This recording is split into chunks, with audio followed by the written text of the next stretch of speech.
এই পর্যায়ে আপনাদের সামনে তাফসীর নিয়ে আসছেন বাংলাদেশের জনপ্রিয় স্কলার এবং পৃথিবীর মধ্যে জনপ্রিয় একজন তাফসীরকারক হযরত মাওলানা শাহেখ হামিদুল্লাহ। তার আজকের বিষয় রমজানের ২৭টি বিশেষ আমল। এই আমলগুলো করলে আপনার রমজান আল্লাহর কাছে আমলযোগ্য হবে ইনশাআল্লাহ। রমজানের প্রথম আমল হলো শাবানের শেষ দিবসে আমরা পশ্চিম আকাশে সন্ধ্যায় চাঁদ তালাশ করব। চাঁদ দেখতে পেলে দোয়া করব, আর যদি চাঁদ দেখতে না পাই তবু আমি সওয়াব পাবো। আল্লাহ আমাদের সবাইকে আমলটা করার তৌফিক দান করুন। রমজানের দ্বিতীয় আমল হলো সবচেয়ে গুরুত্বপূর্ণ আমল, সেটা হলো সিয়াম সাধনা, রোজা রাখা। প্রত্যেক প্রাপ্তবয়স্ক সুস্থ মস্তিষ্ক সম্পন্ন নারী এবং পুরুষ তিনি যদি মুসলমান হয়ে থাকেন তাহলে সেক্ষেত্রে তার উপরে আল্লাহ রাব্বুল আলামিন রমাদানের দিনের বেলায় রোজা রাখা, সিয়াম সাধনাকে ফরজ করেছেন। প্রত্যেক প্রাপ্তবয়স্ক মুসলিম নারী এবং পুরুষ যদি সুস্থ সবল হয়ে থাকেন আল্লাহ রাব্বুল আলামিন এই ফরজটাকে পালন করতে হবে। নাম্বার ৩, রমাদান মাস উপলক্ষে রাতের বেলায় তারাবির নামাজ আদায় করা, এটা রমাদানের তৃতীয় আমল। নবী করিম সাল্লাল্লাহু আলাইহি সাল্লাম বলেছেন, মান কামা রমাদানা ঈমানান ওয়া ইহতিসাবা গুফিরা লাহু মা তাকাদ্দামা মিন যামবি। যে ব্যক্তি রমজান মাসে রাতে দাঁড়িয়ে ঈমানের সাথে, ইখলাসের সাথে আল্লাহর কাছ থেকে সওয়াব পাওয়ার আশায় তারাবির নামাজ পড়বে, তার পূর্বের সমস্ত গুনাহ খাতা মাফ করে দেওয়া হবে। মোহতারাম হাজরিন, অতএব রমজানের এই তৃতীয় আমল তারাবির নামাজটাও আমাদেরকে সুন্দর করে ধীরস্থিরতার সাথে উত্তম রূপে আদায় করার চেষ্টা করতে হবে। রমজানের চতুর্থ আমল হলো সাহারি করা। আমরা অনেকে ইচ্ছাকৃতভাবে সাহারি করি না, হয়তো কখনো ভালো লাগে না সাহারি করতে, খাওয়ার রুচি থাকে না, আমরা সাহারি খাই না। সাহারি খাওয়া ছাড়াও যদি কেউ রোজা রাখে রোজা হয়ে যাবে, কিন্তু সাহারি খেলে আপনার খাদ্য গ্রহণ হবে, পাশাপাশি আপনি সওয়াব লাভ করবেন। ৫ নম্বর আমল হলো সাহারিটা শেষের দিকে খাওয়া। ৬ নম্বর আমল হলো রমজান উপলক্ষে ইফতার করা। ইফতার মানে নাস্তা খাওয়া। সারা বছর আমরা দিনের বেলায় শুরুতে নাস্তা খাই, কিন্তু এর কারণে কোনো সওয়াব আমাদের আমল নামায় লেখা হবে এমন কোনো কথা বলা হয় নাই। কিন্তু রমজান মাসের সন্ধ্যা যখন আপনি ইফতার খাবেন, এই ইফতার খাওয়ার মাধ্যমে আপনি একটা সুন্নাহর উপর আমল করলেন, এটার কারণে আপনার আমল নামাতে একটা সওয়াব। নম্বর আমল হলো ইফতারটা তাড়াতাড়ি করা, ইফতার বিলম্বে না করা। আমরা অনেকে আছি ইফতার অনেক বেশি দেরি করি। আমরা মনে করি যত দেরি করে ইফতার করা যায় ততই বোধহয় রোজাটা নিশ্চিতভাবে শুদ্ধ হয়, সঠিক হয়। এটা ভুল ধারণা। ৮ নম্বর রমজানের আমল হলো ইফতারের দোয়া পড়া।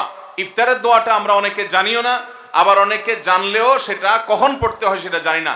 ইফতারের শুরুতে বিসমিল্লাহ বলে ইফতার শুরু করতে হবে, ইফতার করা শেষ, এরপরে দোয়া পড়তে হবে। আমরা অনেকে ইফতারের আগে দোয়া পড়ি, এই দোয়াটা ইফতার দোয়াটা পড়তে হয় ইফতারের পরে। দোয়াটা হলো যাহাবাজ জামা ওয়াবতাল্লাতিল উরুক ওয়া সাবাতাল আজরু ইনশাআল্লাহ। এটা হলো দোয়া। যাহাবাজ জামা মানে হলো আমার পিপাসা দূর হয়ে গেল, ওয়াবতাল্লাতিল উরুক আমি ইফতার করার মাধ্যমে প্রশান্ত হয়েছে, আমার শিরা উপশিরাগুলো সবগুলো সিক্ত হয়েছে, ওয়া সাবাতাল আজরু ইনশাআল্লাহ, এবং এই রোজার বিনিময় আল্লাহর কাছে সাব্যস্ত হলো ইনশাআল্লাহ। এই দোয়া পাঠ করা সুন্নাহ। তাহলে ইফতারের পর আমরা এই দোয়া পড়ব। নম্বরের আমল হলো ইফতার এবং সাহারি উভয়টাতে খেজুর খাওয়া, এটা সুন্নাহ। রমজানের আমল হলো দিনভর বেশি বেশি দোয়া করতে থাকা। ভাইরা আমার, রোজাদার ব্যক্তির দোয়া আল্লাহ রাব্বুল আলামিন ফিরিয়ে দেন না। রোজাদার ব্যক্তি দিনভর আল্লাহর কাছে দোয়া করতে থাকলে সে দোয়া কবুল হয়। নবী করিম সাল্লাল্লাহু আলাইহি সাল্লাম বলেছেন যে কয়েক ব্যক্তির দোয়া ফেরত দেওয়া হয় না, এর ভিতরে একজন হলেন আস-সাইমু হাত্তা ইফতির। রোজাদার ব্যক্তি ইফতার করা পর্যন্ত তার দোয়া কবুল হতে থাকে। আপনি রোজাদার অবস্থায় দোকানে কাজ করছেন, খেতে খামারে কাজ করছেন, আপনি ব্যবসা প্রতিষ্ঠানে কাজ করছেন, আপনি রাস্তায় হাঁটাচলা করছেন, মা বোনরা বাসা বাড়িতে গৃহস্থলী কাজকর্ম করছেন, এই কাজের ফাঁকে ফাঁকে ওযু নাই, অসুবিধা নেই, এই অবস্থায় আপনি দোয়া করতে থাকেন, রোজাদার অবস্থায় দোয়া কবুল হয়। 11 নম্বর রমজানের বিশেষ আমল হলো সকল প্রকার পাপাচার বর্জন করা। কারণ রমজানের রোজার উদ্দেশ্যই হলো আমরা যেন পাপাচার বর্জন করতে পারি। রমজানের যে রোজা রাখি, এই রোজা মূলত কোরআন এবং হাদিসের ভাষায় এটাকে সওম বা সিয়াম বলা হয়। সওম বা সিয়াম শব্দের অর্থ হলো বিরত থাকা। যদি সে রোজা রেখে মিথ্যা কথা বলে, মিথ্যা কাজ করে, এই জন্য রমজান মাসের গুরুত্বপূর্ণ আমল হলো 12 নম্বর আমল, যে আমরা মিথ্যা কথা, মিথ্যা কাজ রমজান মাসে পরিহার করবো রোজা অবস্থা বিশেষ করে। 13 নম্বর আমল হলো স্পেশালি ঝগড়াঝাটি থেকে বিরত থাকা। নবী করিম সাল্লাল্লাহু আলাইহি সাল্লাম বলেছেন, কোন রোজাদারের সাথে কেউ যদি কুতর্ক করতে আসে, ঝগড়া ফাসাদ করতে আসে, তাহলে সে বলবে ইন্নী সাইম, আমি তোমার ঝগড়া, আমি তোমার গালিগালাজ, আমি তোমার বিতর্ক বর্ষার জবাব দিতে পারছি না, কারণ আমি রোজাদার অবস্থায় আমি আমার মুখ নষ্ট করব না, সময় নষ্ট করব না। আছে সাধারণ যত ভালো কাজ আছে, সেই ভালো কাজগুলো এই মাসে সবচেয়ে বেশি গুরুত্বের সাথে করা। কারণ আপনারা জানেন নবী করিম সাল্লাল্লাহু আলাইহি সাল্লাম বলেছেন, রমজানের শুরুর দিকে আল্লাহর পক্ষ থেকে এক ফেরেশতা ঘোষণা দিতে থাকে, ইয়া বাগিয়াল খাইর আকবিল, তোমাদের মধ্যে কেউ কি কোনো কল্যাণের পথে চলতে চায়, এমন কোন মানুষ আছে যে কল্যাণকামী, যে ভালো কাজ করতে চায়, তাহলে সে যেন অগ্রসর হয়। কারণ ভালো কাজ করার মৌসুম এসেছে, সময় এসেছে, সুবর্ণ সুযোগ এসেছে। এটা আমল করার সময়, এটা নিজের আমল নামার শূন্য স্থানগুলো পূরণ করার সময়, এটা জান্নাতের পথে এগিয়ে যাওয়ার সময়। অতএব যত নেক আমল আছে, সেটা যেই ধরনেরই হোক না কেন, সকল ভালো কাজ সবচেয়ে বেশি করতে হবে এই রমজান মাসে। 5 ওয়াক্ত নামাজকে গুরুত্বের সাথে পড়তে হবে, অন্যান্য সমস্ত আমলগুলো করতে হবে। সাধারণ আমলগুলো বিশেষ গুরুত্বের সাথে করা, এটা হলো 14 নম্বর আমল রমজানের। 15 নম্বর আমল হলো খুব গুরুত্বের সাথে ইস্তেগফার করা, আল্লাহর কাছে গুনাহ মাফ চাওয়া। কারণ আপনারা জানেন রমজান মাস এসেছে আমাদের গুনাহগুলোকে মাফ করাবার জন্য। রমজান মাস এসেছে আমাদেরকে জাহান্নাম থেকে মুক্তির পরোয়ানা পাইয়ে দেওয়ার জন্য। এটা হলো 15 নম্বর আমল, যে গুনাহগুলো মাফ করাবো, জাহান্নাম থেকে মুক্তির পরোয়ানা দেয়া হয়, সেটি আমার নামটা যেন সেই তালিকায় যায়, সেই চেষ্টা আমরা করব প্রতিদিন। 16 নম্বর রমজানের বিশেষ আমল হলো রোজাদারকে ইফতার করানো। নবী করিম সাল্লাল্লাহু আলাইহি সাল্লাম বলেছেন, মান ফাত্তারা সাইমান ফালাহু মিসলু আজরিহি মিন গায়রি আন ইউনকাসা মিন আজরিহি শাইআ। যদি কেউ কোনো রোজাদারকে ইফতার করায়, আল্লাহ রাব্বুল আলামিন ওই রোজাদারের রোজার কারণে তিনি যে সওয়াব পেয়েছেন তারটা তিনি পাবেন। অতিরিক্ত বোনাস হিসেবে যেই লোকটা ইফতার করালো রোজাদারকে, আল্লাহ তাআলা তাকে সমপরিমাণ সওয়াব দান করবেন। 17 নম্বর রমজানের স্পেশাল আমল হলো যে রমজানে বিশেষ গুরুত্বের সাথে কোরআন তেলাওয়াত করা। কারণ রমজান মাসের পরিচয় দিতে গিয়ে আল্লাহ তাআলা কোরআনে বলেছেন, শাহরু রমাদান আল্লাযী উনজিলা ফীহিল কুরআন। রমজান এমন মাস যে মাসে কোরআন নাজিল করা হয়েছে। এই কোরআন দিয়ে রমজানকে আল্লাহ পরিচয় দিয়েছেন। রমজান মাসের মর্যাদাই হয়েছে কোরআনের কারণে। এই জন্য কোরআনের সাথে রমজানে বেশি সময় কাটাতে হবে। কোরআনের হালাকা করবেন, কোরআনের মজলিস করবেন, কোরআন শিক্ষার আসর করবেন, ইমাম সাহেব মুয়াজ্জিন সাহেবকে দিয়ে প্রতিটা মসজিদে মুসল্লিরা কোরআন শুদ্ধ করবেন, বিশুদ্ধ করে তেলাওয়াত করবেন। কোরআন প্রতিদিন একটু একটু করে তেলাওয়াত করবেন। সম্ভব হলে গোটা রমজানে কমপক্ষে একটা বার কোরআন পড়ে শেষ করবেন। তারাবিতে তো শুনবেনই, এর বাইরেও কোরআন তেলাওয়াত করবেন। অনেকে আছে 11 মাস কোরআন পড়ার তৌফিক হয় না। আল্লাহর ওয়াস্তে কোরআন নাজিলের এই মাসে অন্তত কোরআনটাকে আঁকড়ে ধরেন। ও মুসলমান, কোরআন যদি আঁকড়ে না ধরেন, তাহলে আপনার চাইতে হতভাগা আর কেউ নেই। এই জন্য কোরআন নাজিল মাসে বিশেষ গুরুত্বের সাথে আমাদেরকে 17 নম্বর আমল কোরআন তেলাওয়াত করতে হবে। 18 নম্বর আমল হলো তাহলে কোরআন শোনাশুনি করা। 19 নম্বর আমল হলো সাদাকা করা, দান করা। আমাদের প্রিয় নবী সাল্লাল্লাহু আলাইহি সাল্লাম সম্পর্কে তার সহধর্মিনী উম্মুল মুমিনিন আয়েশা রাদিয়াল্লাহু তাআলা আনহা বলেছেন, নবী সাল্লাল্লাহু আলাইহি সাল্লাম এমনিতেই দানশীল ছিলেন। তিনি সারা বছর প্রচুর পরিমাণে দান করতেন, কিন্তু রমজান যখন শুরু হতো তখন তিনি সবচেয়ে বেশি বদান্য, সবচেয়ে বেশি দানশীল হয়ে পড়তেন। তার দানশীলতা এত বেড়ে যেত যে মুক্ত বাতাস যেরকম সব জায়গায় পৌঁছে যায়, যে জায়গায় মানুষ চায় দরজা খুলে রাখে সেখানেও যায়, কোন একটা ফাঁক ফোকর পেলে সেই জায়গায়ও মুক্ত বাতাস প্রবেশ করে। নবী সাল্লাল্লাহু আলাইহি সাল্লামের রমজানের দানটা এরকম ছিল যে চায় তাকেও দিতেন, যে চায় না তাকেও দিতেন। তিনি 2 হাতে দিতেন। তিনি অনেক বেশি সম্পদশালী ছিলেন না, কিন্তু যেটুকু ছিল অকাতরে তিনি দান করতেন। আমাদের আয়েশা রাদিয়াল্লাহু তাআলা হাদিস থেকে বোঝা যায় রমজান মাস দানের মাস।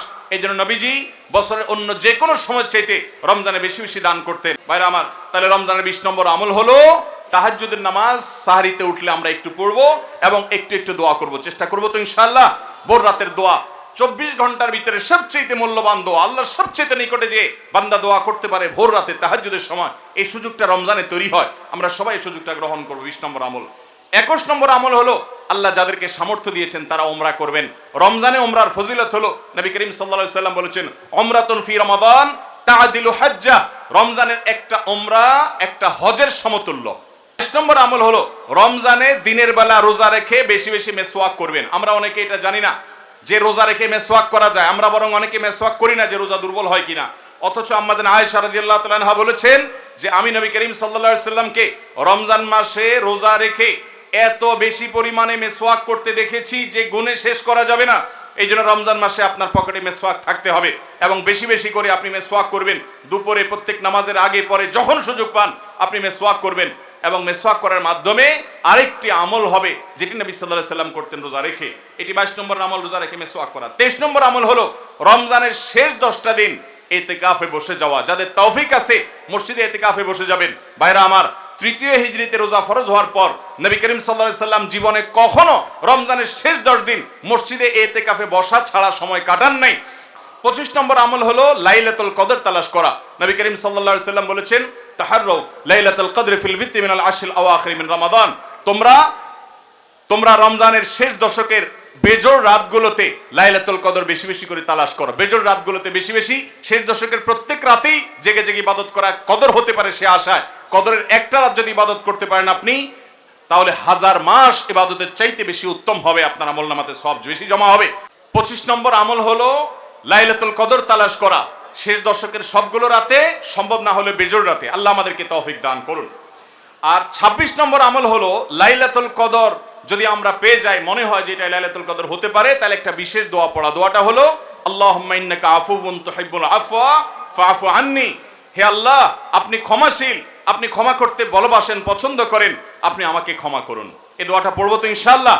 আল্লাহুম্মা ইন্নাকা আফুউন, বড় বড় অর্থবহ একটা দোয়া, বড় মজাদার একটা দোয়া। আল্লাহুম্মা ইন্নাকা আফুউন, আল্লাহ আপনি তো ক্ষমাশীল, তুহিব্বুল আফওয়া, ক্ষমা করতে পছন্দ করেন, ফাফু আন্নি, অতএব আমাকে ক্ষমা করেন। 26 নম্বর আমল লাইলাতুল কদরের দোয়া পড়া।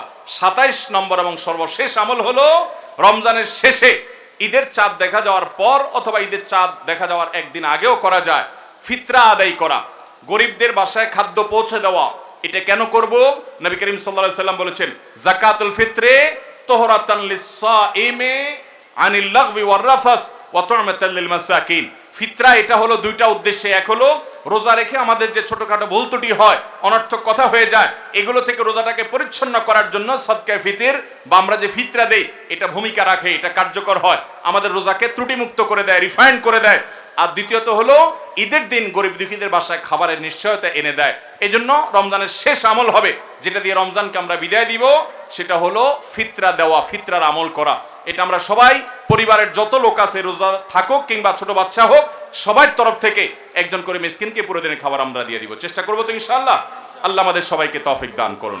এই তাফসির থেকে আমরা যা জানলাম, যদি রমজানে তা আমল করতে পারি তাহলে আমাদের রমজান সার্থক হয়ে যাবে এবং আল্লাহর কাছে ক্ষমার যোগ্য হিসেবে গণ্য হবে ইনশাআল্লাহ।